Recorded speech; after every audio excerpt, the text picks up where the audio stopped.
Kenapa saya harus ambil bioflok ini? Dan kenapa saya harus pilih perikanan?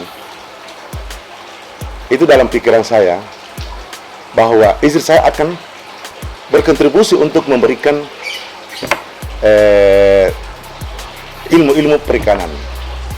Itu termotivasi dari istri saya.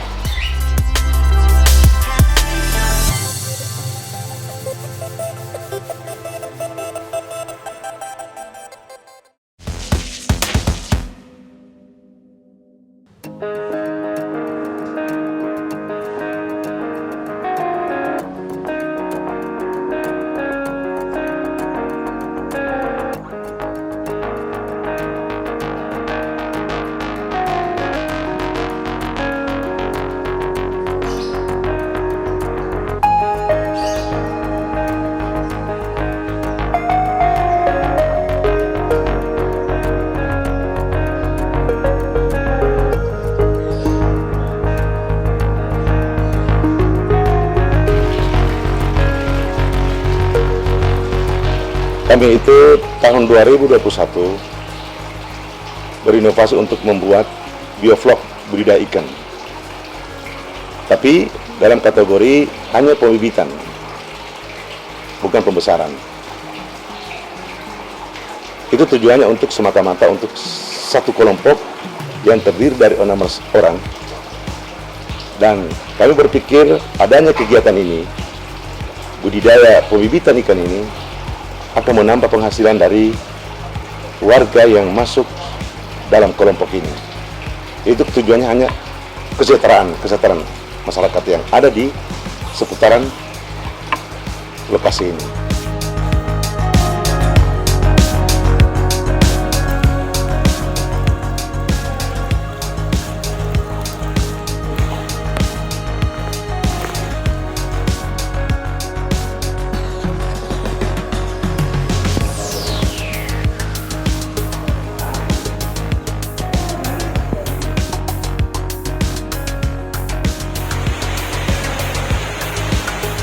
Pemeliharaan lewat bioflok ini banyak keuntungan. Keuntungannya beda dengan kolam tanah. Kolam hanya istilahnya kolam tanah. Namanya saja bio kehidupan, flok makanan. Berarti dia kehidupan dalam gumpahan-gumpahan makanan di dalam bioflok itu.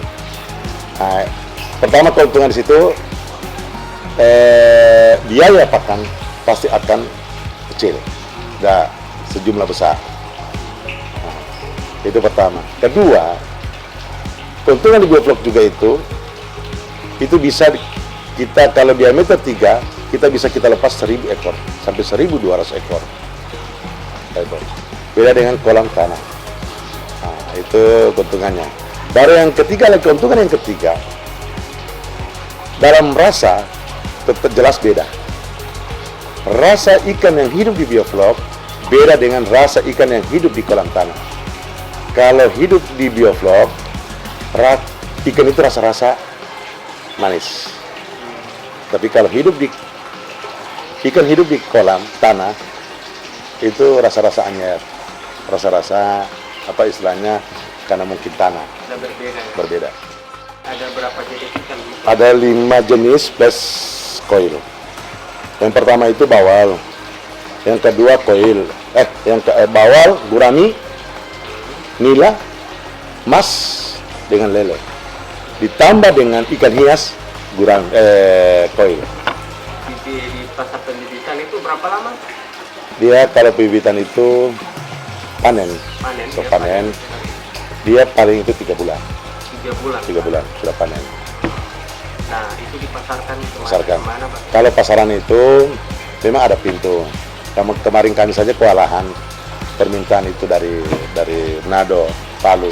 Macam kemarin kan yang paling banyak untuk mengambil membeli ikan bibit di sini, bibit ikan itu kebanyakan dari Manado. Dalam hal ikan apa? Ikan bawal. Lele pun budo, lele albino, mereka borong semua. Lele albino. Manado yang borong semua, karena Manado itu memang dikenal dengan siapa yang tidak kenal Manado dalam hal ini pembibitan. Tapi kalau bawal itu, pembibitan bawal Sulawesi, Indonesia Timur, hanya Gorontalo terlepas di Desa Hantu Barat yang pernah memecahkan rekor pembibitan bawal. Karena rata-rata kita mengirim dari Jawa, selalu dari Jawa. Alhamdulillah di Hantu Barat, lewat tangan dingin dokter saya ini, Arjun ADD ini, beliau bisa memecahkan bawal dengan ratusan ribu ekor.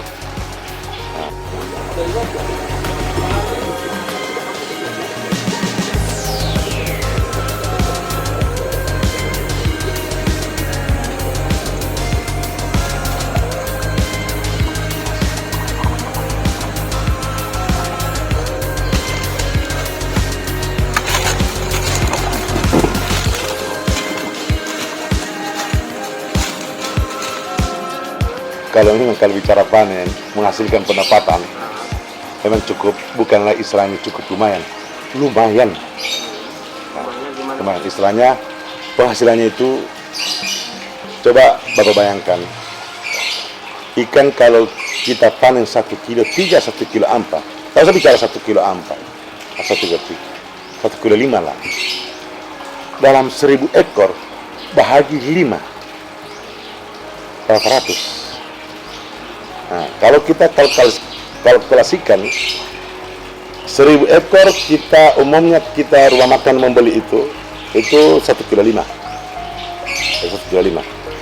Berarti kalau dalam 1000 ekor kita bahagi dengan 5 ekor, itu 200 kilo. Pasaran kita jual dengan harga, jangan kita bicara kemarin sampai 50 ribu. Waktu menjelang puasa itu kan sudah naik harga 50.000. Kita jual saja 35, karena kita harus jual hanya sekedar yang ada kan 35.000 per kilo. Itu hasilnya 7 juta. 7 juta pengeluarannya nanti kita akan beli bibit pakan. Itu bibit hanya kita beli hanya dapat 300 per ekor. Berarti kalau dia 1.000, hanya 300.000 modal dari pembelian ikan nila, bibit nila. Pakan 5 koli. 5 koli kita beli saja 400, berarti hanya 2 juta. Berarti 2 juta 300 modal untuk bioflok dengan menghasilkan 7 juta.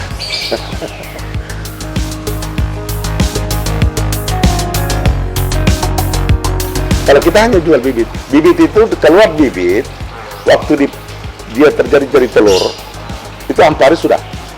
4 hari itu sudah keluar ikannya dalam sarang telurnya itu. Dia mungkin warna hitam, kecil macam. Dia 4 hari. 4 hari. Itu ukuran kita, kalau kita jual itu ukuran 35. Ukuran silet. Ukuran silet itu 500 perak. 500 perak. Ya. Ukuran silet yang 35, ukuran silet. Ya, itu dijual begitu, dijual. Nah, kalau maksudnya panen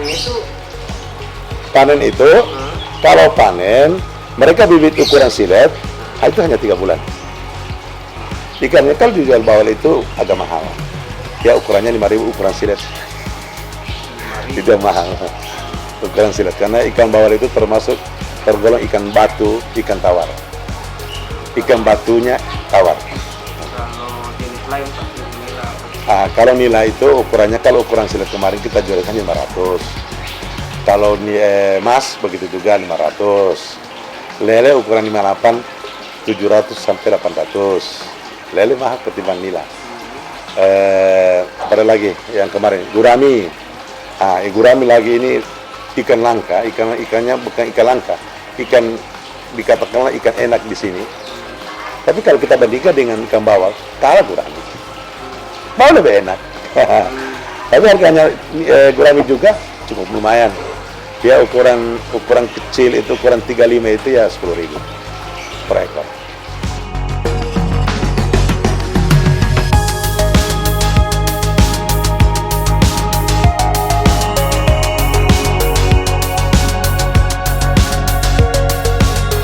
Memang kalau bicara pakan ini, kami memang merasa kesulitan sekali. Di sini Gorontalo belum sanggup mensalurkan pakan sejumlah besar. Kemarin saja kami pesan dulu. Nah, sedangkan Bioflok ini, bantuan yang ada di Belangong Selatan ini kan membutuhkan bukan lagi ratusan koli. Pasti akan muncul ribuan koli. Karena desa-desa lain sudah membuat juga macam untuk barat ini.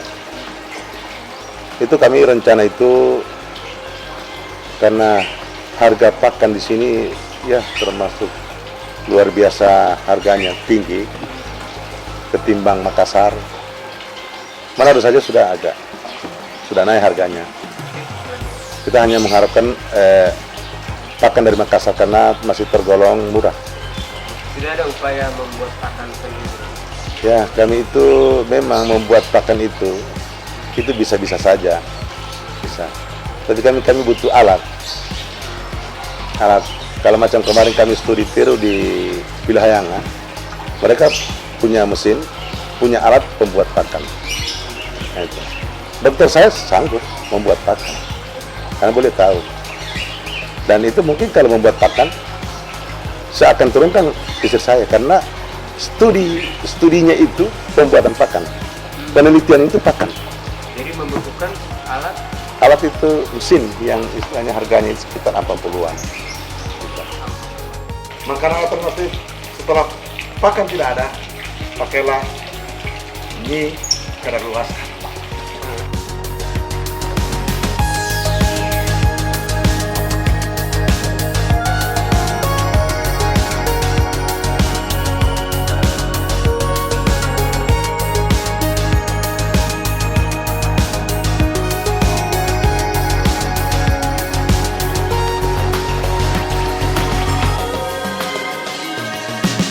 Alhamdulillah, Bioflok yang ada di Huntu Barat ini termasuk yang paling dikatakan yang paling bagus ketimbang Bioflok yang ada di desa-desa lain yang di Gorontalo juga. Kelebihannya? Kelebihannya itu dari segi bangunan saja ini, bangunan ini cukup mewah, tapi biayanya saja hanya sekecil saja ketimbang dengan Bioflok yang ada di kabupaten maupun di provinsi. Di sini saja di Huntu Barat ini 15 titik Bioflok. Flex jalan itu hanya kita butuh biaya 193 juta. Ini Bioflok sudah 2 kali panen. Dan alhamdulillah juga dalam 2 kali penjualan itu kita memasukkan PAD untuk ke desa. Pendapatan asli desa.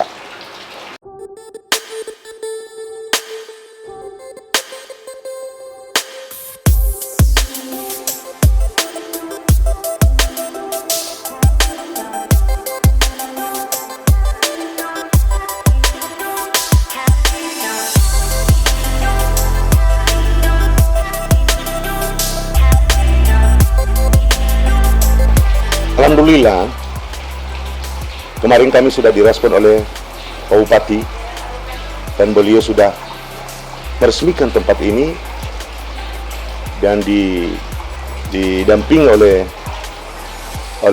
pihak-pihak Bank Cabang BRI, karena Bank Cabang BRI ini yang telah menopang kami, yang istilahnya mendorong kami untuk yang mana pembangunan Bioflok ini lebih ditingkatkan, dimajukan lagi.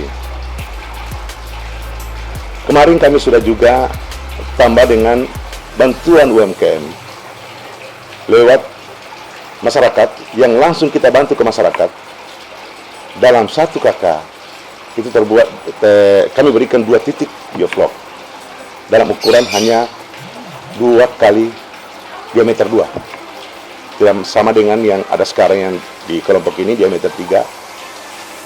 Itu tujuannya untuk apa juga? Tujuannya semata-mata untuk membantu masyarakat yang berminat ingin memelihara ikan, dan tujuannya juga untuk menjual ikan ini ke pihak-pihak lain untuk menopang kehidupan mereka. Tapi intinya saya memberikan bantuan itu bukan hanya sekedar untuk mereka jual, tapi untuk kebutuhan mereka sendiri akan terlayani. Karena mereka gampang saja kita mengambil ikan untuk kebutuhan makanan yang mereka inginkan. Yang saya kawal untuk ini itu, mana PAD desa? Itu intinya, mana PAD? Alhamdulillah kemarin PAD desa ya sudah cukup lumayan, sampai kami sudah masuk dalam kategori desa mandiri, sudah diresmikan kemarin oleh Pak itu, sudah masuk mandiri. Jelas mandiri, proses pengolahan keuangan itu beda dengan belum mandiri. Kalau sudah mandiri itu hitungannya 60-40 pengolahan keuangan. Kemarin kita masih belum mandiri, baru desa maju, pengolahan keuangan itu 40-20. Nah, ini ada kemudahan dalam mengatur, dalam istilahnya 2 tahap. Kemarin kita pakai 3 tahap. Itu kemudahan akan muncul. Dan terus terang ini saya untuk Barat, target tahun depan itu masuk, karena desa mandiri sudah ada, sudah masuk, sudah tergolong sudah desa mandiri, maka desa kami sudah ultimatum akan jadi wisata ikan tawar di sini. Sepanjang kuala, sepanjang saluran 800 meter, saya akan buat menjadi desa wisata ikan tawar. Itu insya Allah tahun depan, ya. Modelnya gimana? Mungkin modelnya lebih, ya bukan bicara juga yang lain-lain teman-teman yang punya wisata, tapi insya Allah desa untuk Barat akan memberikan kepuasan atau memberikan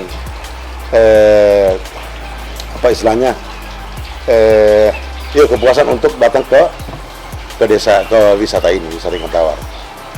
Karena bukan hanya khusus ikan tawar dilihat di sepanjang saluran, tidak. Di situ juga kami akan bangun kajebo yang ukuran besar, ukuran istilahnya skala 51 kajebo, 50 orang per kajebo. Karena dalam hal ada 2 sisi pandangan sawah bisa, pandangan ikan tawar juga bisa. Harapan saya mungkin cuma satu, yaitu khusus teman-teman saya, ayahanda, kades-kades. Kalau kita mau berinovasi, inovasi dengan kegiatan yang bertujuan jangka lama. Jangan membuat inovasi, istilahnya kegiatan yang ukuran pendek, hanya sesaat. Nah, jangka panjang. Ini bioflok ini, di ukuran yang tidak nampak begini, itu sampai 10-15 tahun. Dan tidak akan bosan-bosan. Karena kita tujuannya hanya merawat ikan, hanya dalam pembibitan ikan. Tapi kalau wisata lain, jangan istilahnya betul sudah datang sekali, karena mungkin sudah berselfie 1 kali, selesai. Saya tidak mau ukuran yang begitu. Jadi saya minta teman-teman kades Sebono Belango, saya harapkan berinovasi dengan kegiatan yang berukuran jangka panjang. Terus sampai kita mati baru tetap ada terus itu wisata. Iya betul. Nah itulah penjelasan dari Kepala Desa Untu Barat ini, Pak Salih Kadir. Kok dibilang Karim? Kok dibilang Boju itu kenapa? Memilih kata Boju cemerlang ini mungkin ada alasan tahu. Boju itu ada 3. Kehidupan saya masih SMP, itu semua teman-teman menyapa dengan kata Boju. Nah, pertama saya komplain, kenapa kamu kasih nama Boju kita, sedangkan namaku asli itu Talib Karim. Boju. Saya pulang ke rumah saya pikir-pikir, boju. Boleh juga. Boleh juga. Itu pertama. Yang kedua dengan saya kaitkan dengan saya punya kehidupan kemarin masih anak-anak muda, masih bilang tergolong lau salah istilah itu. Boju itu juga punya istilah. Bohong tapi jujur. Nah, kenapa mereka tanya kenapa jadi bohong tapi jujur? Nah, saya kasih contoh, misalnya bapak punya warung, saya datang situ, bos tolong kasih akan rokok 1 bungkus, sebentar saya bayar. Nah, sudah berbohong itu. DP lasta bukan sebentar, 2 hari 3 hari saya akan bayar, saya akan jujur tetap akan bayar itu rokok utang itu. Itu pertama. Yang kedua, yang ketiga kemarin boju lebih viral lagi kemarin waktu masuk pilkades. Mungkin bupati juga kaget apa itu boju. Viral kemarin jadi di pilkades itu pengertian dari boju. B berani, O orangnya, J jujur, U untuk rakyat. Berani orangnya, jujur untuk rakyat. Itulah moto waktu pilkades. Jadi apa Pak Bupati juga tertarik dengan gitu. Berani orangnya, jujur untuk rakyat. Nah, itu. Alhamdulillah sekarang sudah masuk 5 tahun. Ya, semoga rencana Pak Kades untuk membangun desa wisata ke depan mungkin bisa terlaksana. Ya. Oke, demikian wawancara saya dengan Bapak Kades Untu Barat bagaimana pengembangbiakan ternak ikan air tawar di Desa Untu Barat ini. Semoga menjadi motivasi bagi wirausaha lainnya dan bagi desa-desa di tanah air. Terima kasih. Assalamualaikum warahmatullahi wabarakatuh. Oke, Ayah.